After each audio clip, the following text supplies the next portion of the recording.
दोस्तों नमस्कार, स्वागत है आपका एक नई लर्निंग में। दोस्तों आज की इस वीडियो में अगर आप शेयर बाजार में नए हैं और बिना सोचे समझे पैसा लगा रहे हैं तो आपको सबसे पहले ये जानने की ज़रूरत है कि 90% जो नए निवेशक हैं वो 5 सबसे बड़ी गलती करते हैं जिससे उनका सारा पैसा डूब जाता है। अगर इन गलतियों से बच गए तो शेयर बाजार में आपका सफ़र आसान और फायदेमंद हो सकता है। हम इसमें 5 सबसे बड़ी गलती भी देखेंगे और उनका निवारण, उससे कैसे बचा जा सकता है, ये सब भी इस वीडियो में सीखने वाले हैं। तो वीडियो को लास्ट तक जरूर देखें दोस्तों। तो ज़्यादा देर ना करते हुए वीडियो को शुरू करते हैं। देखो, सबसे पहले जो गलती हम करते हैं वो है बिना सीखे इन्वेस्ट करना। ज़्यादातर नए लोग बिना स्टडी मतलब बिना लर्निंग के स्टॉक्स में पैसा लगा देते हैं। बिना फंडामेंटल और बिना टेक्निकल के पैसा लगाना बहुत ही ज़्यादा नुकसानदेह हो सकता है और ये सबसे बड़ी गलती हो सकती है आपकी स्टॉक मार्केट में। अब इसका समाधान क्या है? देखो, सबसे पहले आपको स्टडी करना बहुत ज़रूरी है। किस कंपनी में आप पैसा लगा रहे हैं, सबसे पहले उसका मार्केट कैप देखना बहुत ज़रूरी है। कंपनी कितनी स्टेबल है, उसका बेसिक, उसका बैकग्राउंड, फाइनेंशियल रिपोर्ट्स भी आपको देखनी बहुत ज़रूरी है। उसके बाद फाइनेंशियल रिपोर्ट्स के बाद में टेक्निकल्स भी आते हैं। टेक्निकल्स के आधार पर आप उसमें एंट्री और एग्जिट का प्लान बनाते हैं। लॉन्ग टर्म में अगर आप निवेश करते हैं तो और अच्छी कंपनी में अगर निवेश करते हैं तो आपको प्रॉफिट देखने के लिए मिलेगा, लेकिन आपको उसमें लंबे समय तक बने रहना पड़ेगा। अब इसको एग्जांपल से समझ लेते हैं कि बिना रिसर्च के आप कैसे पैसा लगाते हैं। देखो, आपके किसी दोस्त ने अगर पैसा लगाया है तो आपके दोस्त ने बोल दिया कि भाई इस स्टॉक्स में पैसा लगा दो, ये अच्छी ग्रोथ देने वाला है। और उन्होंने भी किसी स्टॉक्स को जिसमें वो आपको पैसा लगाने के लिए बोले, हो सकता है वो न्यूज़ में देखा हो या कि किसी से सुना हो, तो आप भी बिना रिसर्च किए उसे खरीद लेते हैं। तो ये एक सट्टे जुए से कम नहीं है, क्योंकि आपने बिना सोचे बिना समझे उस स्टॉक्स में पैसा लगा दिया जिसके बढ़ने के चांसेस ना के बराबर है। और ज़्यादातर निवेशक क्या होते हैं, वो पेनी स्टॉक्स के पीछे ज़्यादा होते हैं, जो कि 10 रुपये, 20 रुपये, 30 रुपये का। भाई फंडामेंटल्स के हिसाब से या टेक्निकल्स के हिसाब से ये तो देख लो कि वो कितने पे ट्रेड कर रहा था और यहाँ पे 20 रुपये, 10 रुपये पे वो आया है। तो उसका कारण क्या है, उसकी न्यूज़ पढ़ सकते हैं, उसके बारे में जान सकते हैं। और भविष्य में वो ग्रोथ करेगा कि नहीं करेगा, अभी ट्रेंड किस चीज़ का चल रहा है, अभी गवर्नमेंट क्या नई चीज़ लेके आने वाली है, किस कंपनी में आपको पैसा लगाना चाहिए, कौन से सेक्टर का आपको देखना चाहिए, कौन से सेक्टर के स्टॉक्स में पैसा लगाना चाहिए, न कि किसी भी स्टॉक्स में आप पैसा लगा दो। नंबर दूसरी गलती कौन सी है? सारा पैसा एक ही स्टॉक्स में लगा देना। देखो दोस्तों, मैंने पिछली कई वीडियो में बोला है कि आप किसी भी पैसे को, आपके पास 10,000 है, 20,000 है, 30,000 है, हो सकता है कि इससे भी ज़्यादा हो, तो आपको अपने पोर्टफोलियो को मैनेज करना है। मतलब अच्छी अच्छी कंपनी में हो सकता है कि आपका एक एक दो दो शेयर ही आए। देखो, मार्केट की जो जर्नी है वो शॉर्ट टर्म के लिए तो है नहीं है। आप अगर मार्केट में आए हो तो लंबे समय तक अगर आप टिके रहोगे तो आप तो ये सोच के आए हो ना कि मुझे लंबे समय तक पैसा बनाना है। भाई रातों रात में तो क्या होता है कि आप ऑप्शन में घुस जाते हो फिर, जो कि सबसे बड़ी गलती है। शुरू में तो आपको ऑप्शन में आना भी नहीं चाहिए। ऐसा नहीं कि ऑप्शन में पैसा नहीं कमाते हैं। देखो, कोई सेलर है तो कोई बायर भी है, तो ये सब चलता रहता है। लेकिन जो आप एक ही स्टॉक्स में पूरा पैसा लगा देते हो इन्वेस्टिंग के लिए, है ना, और लॉन्ग टर्म में अगर मान के चलो कोई स्टॉक्स में आपने पैसा लगा दिया, उसके बाद में वो स्टॉक्स नीचे आ गया तो आप घबरा के उसमें से एग्जिट कर लेते हैं। आपको ये पता होना चाहिए कि मैं इसमें ट्रेडिंग नहीं कर रहा हूँ, मैं लॉन्ग टर्म इन्वेस्टिंग कर रहा हूँ। मतलब मुझे इन्वेस्टमेंट करना है और उसको बढ़ाते रहना है। आपकी अगर इनकम 10,000 है, 15,000 है, 20,000 है, तो आपने उसमें से कुछ हिस्सा निकाल के पैसे का उसमें आप निवेश कर रहे हो। तो एक से ज़्यादा कंपनी आपकी होनी चाहिए। मतलब कि 5 से 10 स्टॉक्स आपके ऐसे होने चाहिए जो कंपनी आपको स्टेबल दिखे, जो अच्छी कंपनी, जिसकी ग्रोथ अच्छी हो। तो उसमें आप अपने पैसे को, एक एक शेयर आ सकता है आपका, हो सकता है आपके दो दो शेयर आ सकते हो सकता है आपके 10-10, 20-20, 100-100 शेयर आ सकते हैं। तो उसके हिसाब से आपको अपने कैपिटल को, अपने पैसे को आपको डिवाइड करना होता है, ताकि अगर उसमें से एक दो स्टॉक्स अगर निगेटिव आ जाए, नीचे आ जाए, तो आपका पोर्टफोलियो कहना कि मैनेज हो जाए। भाई सारे तो स्टॉक जो आपने लिए हैं सारे तो नीचे नहीं आएंगे, है ना। तो उसके बाद में लॉन्ग टर्म तक अगर आप निवेश करते हो तो डिविडेंड भी मिलता है आपको, जिससे आपकी एक अच्छी कमाई हो जाती है और आपके शेयर भी बढ़ जाते हैं जब स्प्लिट मिलता है, क्योंकि कंपनी अपने प्रॉफिट्स में से अपने निवेशकों को भी पैसे देती है। तो आपको लॉन्ग टर्म के लिए निवेश करना है, क्योंकि अगर किसी भी एक स्टॉक्स में, सिंगल स्टॉक्स में आपने पूरा पैसा लगा दिया, मान के चलो कि आपके पास 50,000 है या 1 लाख है या 2 लाख है, और आपने सोचा कि इस स्टॉक्स की न्यूज़ अच्छी आ रही है, हो सकता है कोई मैनिपुलेट कर रहा हो उस स्टॉक्स को, तो ये भी देखना जरूरी है। लेकिन आपने बिना कुछ समझे, बिना कुछ देखे उस स्टॉक्स में पैसा लगा दिया।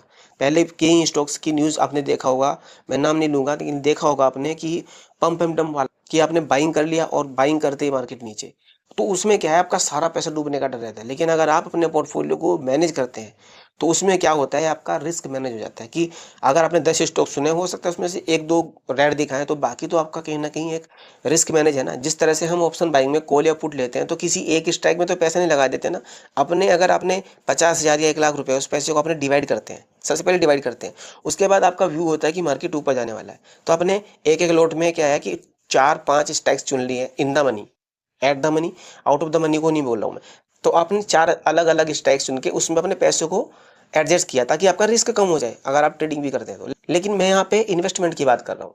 तो इसलिए अपने पोर्टफोलियो को डाइवर्सिफाई करें और निगरानी रखें अपने स्टॉक्स में। हो सकता है कि आपको कुछ शेयर उसमें से बेचने पड़े, जो आपको नुकसान में देंगे उसको बेचना पड़ेगा, और जो आपको लगता है कि कंपनी अच्छा परफॉर्मेंस कर रही है तो उन स्टॉक्स में से निकल के उसमें आपको ट्रांसफर होना पड़ेगा। तो इस तरह से आपको अपने स्टॉक्स की जर्नी लंबे समय तक करनी पड़ेगी। आप इसको एग्जाम्पल समझ लेते हैं, मान लो आपने IT सेक्टर में पूरा पैसा लगा दिया और IT सेक्टर में पैसा लगाने के बाद में उसमें मंदी आ गई, तो पूरा पैसा डूब सकता है आपका। तो इसलिए कभी भी अपना पैसा किसी एक सेक्टर में ना लगाएं, अलग अलग में लगाएं। कुछ फाइनेंस में, कुछ ऑटो में, कुछ अलग भी लगा सकते हैं आप, पोस्ट ऑफिस में कर सकते हैं, बैंक में डाल सकते हैं, या जो भी आप अदर करना चाहें। मतलब अपने पैसे को आपको डिवाइड करके रखना है, किसी एक जगह नहीं लगाना। तीसरी गलती आती है फोमो, मतलब फियर ऑफ मिसिंग आउट। कई निवेशक जो नए हैं सिर्फ इसलिए किसी स्टॉक में पैसा लगाते हैं क्योंकि वह तेजी में चल रहा है। अब तेजी में क्यों चल रहा है, तो मैनिपुलेट किया जा रहा है। जैसे कि मैंने बोला पंप एंड डंप, जब तक आप किसी स्टॉक्स में पैसा लगाते हैं जिसमें न्यूज चल रही है तब तक वो बहुत ऊपर जा चुका होता है और आप टॉप पे बाइंग कर लेते हो। जैसे ही आप बाइंग करते हो फिर से वो गिरने लगता है। तो इसका समाधान क्या है? ज़्यादातर स्टॉक्स में ऐसे होता है। स्टॉक्स को सही समय पर खरीदने के लिए आपको टेक्निकल आना चाहिए। मतलब अगर आप लॉन्ग टर्म के लिए सोच रहे हैं तो वीकली चार्ट आपको देखना जरूरी है, मंथली चार्ट देखना जरूरी है अगर आप लॉन्ग टर्म के लिए। अगर आप उसमें स्विंग कर रहे हैं तो आप डेली टाइम फ्रेम भी देख सकते हैं। ठीक है, देखो लो पी रेशियो और स्ट्रॉन्ग फंडामेंटल वाले शेयरों को चुने जिसका पी रेशियो लो हो, यानी कि 20 से या के आसपास हो या 20 से थोड़ा मोड़ा कम हो तो चलेगा। फंडामेंटल्स भी उसके अच्छे होने चाहिए, तो वो वाले शेयर आप चुन सकते हैं। क्योंकि जब कोई स्टॉक तेजी में चल रहा होता है ना, आप उसमें पैसे लगा देते हैं, उसके बाद वो नीचे गिर जाता है, तो आपका कहीं ना कहीं बहुत बड़ा नुकसान हो जाता है अगर आपने किसी एक सेक्टर में पैसा लगाया है। उसके बाद चौथी गलती जो आती है दोस्तों, वो होती है शॉर्ट टर्म, मतलब जल्दी में अमीर बनने का सपना देखना। बड़े बड़े स्क्रीनशॉट देख के यूट्यूब पे उसके बाद में उनको कॉल करेंगे या उनका कोर्स लेंगे, फिर कोर्स में भी कुछ नहीं मिलने वाला है। जब कोर्स में वो बेचने वाले हैं वो सब आपको मैक्सिमम इसमें मिल जाएगा। यूट्यूब पे आपको भर भर के वीडियोस पड़ी हुई है, सीखने के लिए आपको पूरा सब कुछ यूट्यूब में फ्री अवेलेबल है। लेकिन आप उसको अपने नोट्स बना सकते हैं और नोट्स बना के सीख सकते हैं। तो फिर आपको सपने बेचे जाते हैं कि भाई आप इसमें पैसा लगा दो, ऑप्शंस में आ जाओ, तो कहीं ना कहीं आप उनके चक्कर में आके गलत तरह से ट्रेडिंग करते हैं और लॉन्ग टर्म ग्रोथ को नज़रअंदाज कर देते हैं। क्योंकि आपको जो लंबे समय में प्रॉफिट्स होने वाला था उसको आप देखते नहीं हैं और शॉर्ट टर्म में पैसे कमाने के लिए आप अपने सारे कैपिटल को गंवा देते हैं। इसका समाधान क्या है? देखो, लंबे समय के लिए इन्वेस्ट करने पर फोकस रखें। कंपनियों के फंडामेंटल, बैलेंस शीट और फ्यूचर की ग्रोथ को ध्यान में भी रखना बहुत जरूरी है। पैसा बनाने के लिए समय और धैर्य भी बहुत जरूरी है। अब रातों रात तो कोई कंपनी आपको प्रॉफिट देगी नहीं, उसके लिए आपको पेशेंस भी रखना पड़ेगा, है ना, समय भी देना पड़ेगा उसको। अब देखो एग्जांपल से समझ लेते हैं, वॉरेन बफेट सर ने, जो कि मार्केट के भगवान कहे जाते हैं, 11 साल की उम्र में इन्वेस्टिंग शुरू की थी। आप पढ़ लेना, लेकिन करोड़पति बनने में उन्हें 30 साल लगे थे। अब देखो उन्होंने कितने समय तक इन्वेस्टमेंट किया था। अब जो कि मैंने पिछली वीडियो बनाया कि लंबे समय तक अगर आप निवेश करते हो तो आपका जो पैसा है वो घूमता है, डिविडेंड मिलता है और स्प्लिट भी मिलता है।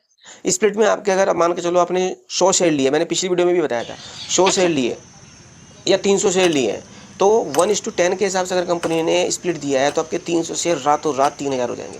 अगर आपने 3000 शेयर खरीदे तो 30,000 शेयर हो जाएंगे रातों रात आपके। अगर आपने अलग अलग कंपनी में निवेश किया है तो अगर सारी कंपनी मिलके लंबे समय तक आप निवेश करते हैं तो आप भी स्टॉक मार्केट से पैसा कमा सकते हैं। पांचवी सबसे बड़ी गलती क्या है? स्टॉप लॉस और रिस्क मैनेजमेंट ना अपनाना। मतलब कि स्टॉप लॉस तो लेना ही नहीं है, बिना स्टॉप लॉस के ही पोजीशन चल रही है।